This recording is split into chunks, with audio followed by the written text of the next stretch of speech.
Question कह रहा है the wavelength of first line of Balmer series. ठीक है, बाल्मर सीरीज का मतलब क्या हो गया कि कहाँ से स्टार्ट होगी, n=2 से। फर्स्ट लाइन की बात करें तो n=2 से 3, मतलब n1 की वैल्यू 2 है, n2 की वैल्यू क्या हो गई 3। एंड ऑफ ब्रैकेट सीरीज तो लाइमल के बाद आती है बाल्मर, बाल्मर के बाद आती है पाशियन, फिर आती है ब्रैकेट, मतलब n=4 से स्टार्ट होगी। और अगर फर्स्ट लाइन की बात करें तो 4 से 5 of hydrogen are respectively λ1 and λ2, then value of λ1 and λ2 is.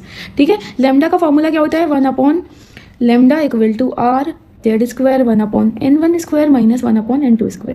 ठीक है, तो पहले हम फर्स्ट लाइन ऑफ जो बाल्मर सीरीज है उसकी बात करते हैं।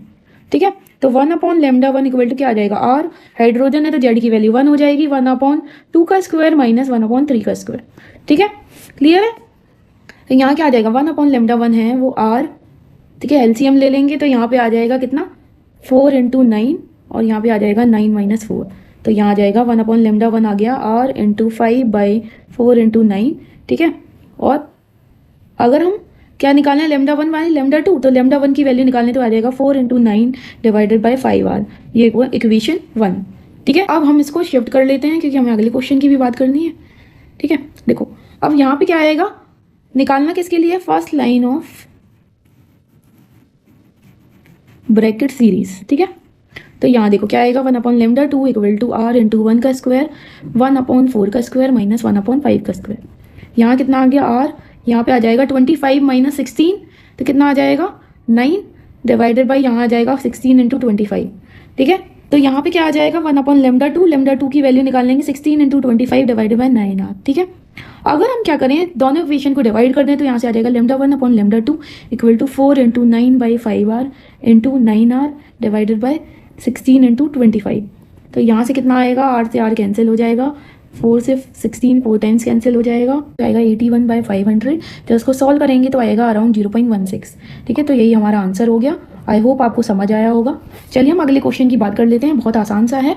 NO2 COOH CN और I गिवन है। If the above group attach to benzene then decreasing order of electron withdrawing power.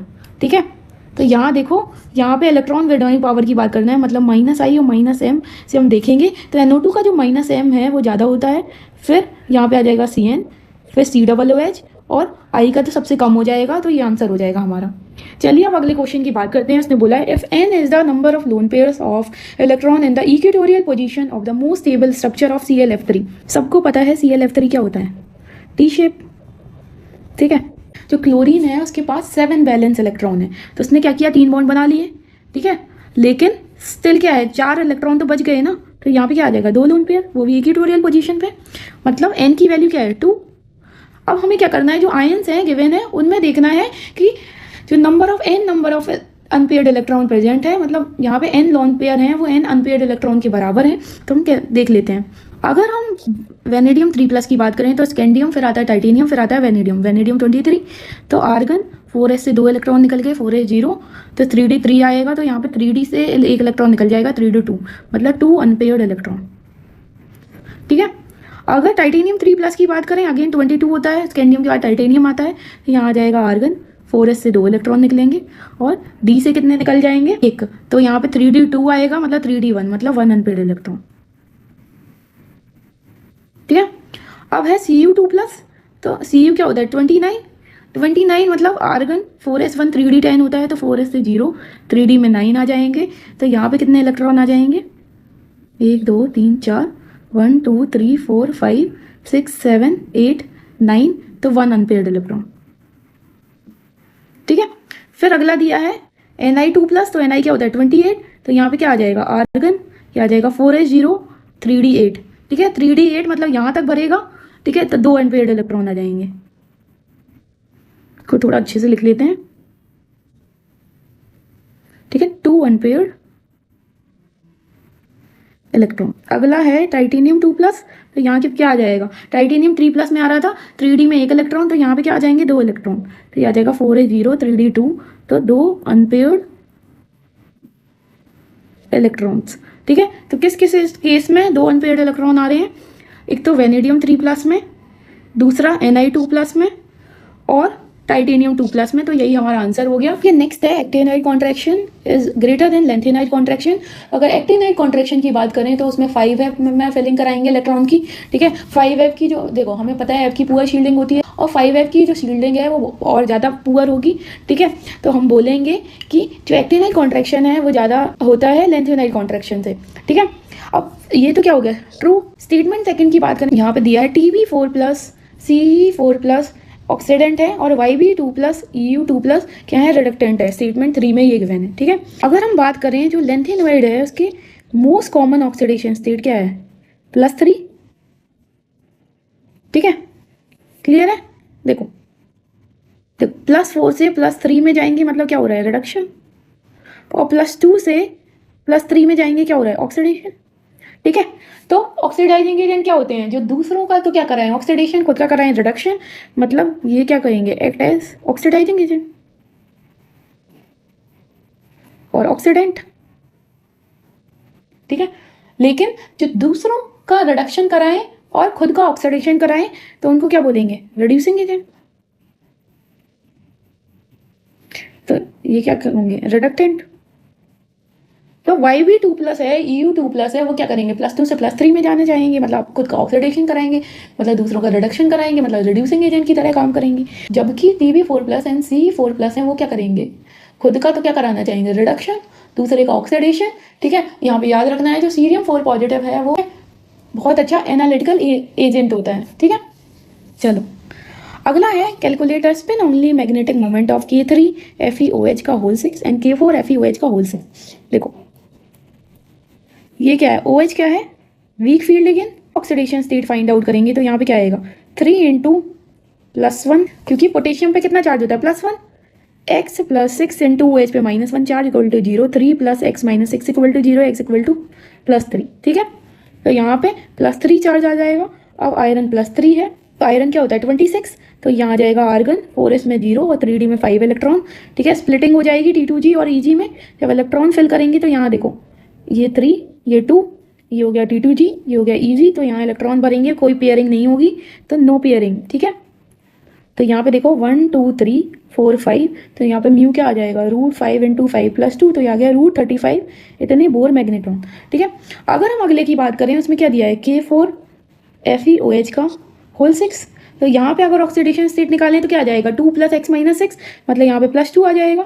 अब यहाँ इलेक्ट्रॉन भरेंगे तो क्या आ जाएगा, अगर Fe2+ में बात करें तो यहाँ पे क्या आ जाएगा ये आ गया आर्गन 4s0 3d6, डी में 6 इलेक्ट्रॉन है तो 1 2 3 4 5 और 6, ठीक है। तो यहाँ 4 अनपेयर्ड इलेक्ट्रॉन है तो √4 × 4 + 2, तो यहाँ पे कितना आ जाएगा √24 इतने बोर मैग्नेट्रॉन, ठीक है। ठीक है अगला है मैच लिस्ट 1 विथ लिस्ट 2। यहाँ पे कुछ कॉम्प्लेक्सेस गिवन है और लिस्ट 2 में उनकी जो मैग्नेटिक मोमेंट है उनकी वैल्यू गिवन है, हमें क्या करना है मैच आउट कराना है, ठीक है। हमें पता है सब में ऑक्सीडेशन स्टेट क्या है मेटल की +2, तो वाटर क्या है वीक लिगेंड की तरह काम करेगा। अगर मान लो हमारे पास कोबाल्ट +3 स्टेट में होता तो जितने भी ऑक्सीजन डोनर हैं वो स्ट्रॉन्ग ऑक्सीडाइजिंग एजेंट की तरह काम करते हैं, ठीक है। चलो देखो अब यहाँ पे देखो यहाँ पे क्या है Cr2+, तो यहाँ पे क्या हो जाएगा क्योंकि वाटर पे तो कोई चार्ज होता नहीं है, तो यहाँ पे देखो क्या हो जाएगा आर्गन ये होता है 4s1 3d5, तो 4s से एक इलेक्ट्रॉन निकल गया, ये आ गया p4, ठीक है। तो यहाँ पे देखो इलेक्ट्रॉन भरेंगे तो यहाँ देखो T2g और Eg में तो ये 1 2 3 और यहाँ आ जाएगा 4, तो यहाँ टोटल 4 अनपेयर्ड इलेक्ट्रॉन, ठीक है। तो म्यू इक्वल टू आ जाएगा √4 × 4 + 2, तो आ गया रूट ये हो गया 24 इतने बोर मैग्नेट्रॉन। सॉल्व करेंगे तो कितना आएगा ये आएगा अराउंड ये आ जाएगा कितना 4.9, ठीक है। चलो अब नेक्स्ट की बात करें तो यहाँ पे देखो क्या आ जाएगा कोबाल्ट 2+, तो ये आ गया आर्गन 4s से 2 इलेक्ट्रॉन निकल जाएंगे, ये आ गया 3d7, ठीक है।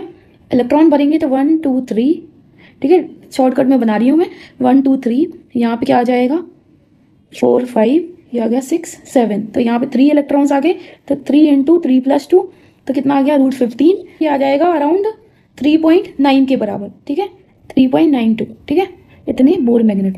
अगला है कॉपर 2+, तो कॉपर 2+ में क्या हो जाएगा ये होता है 4s1 3d10, तो ये आ जाएगा आर्गन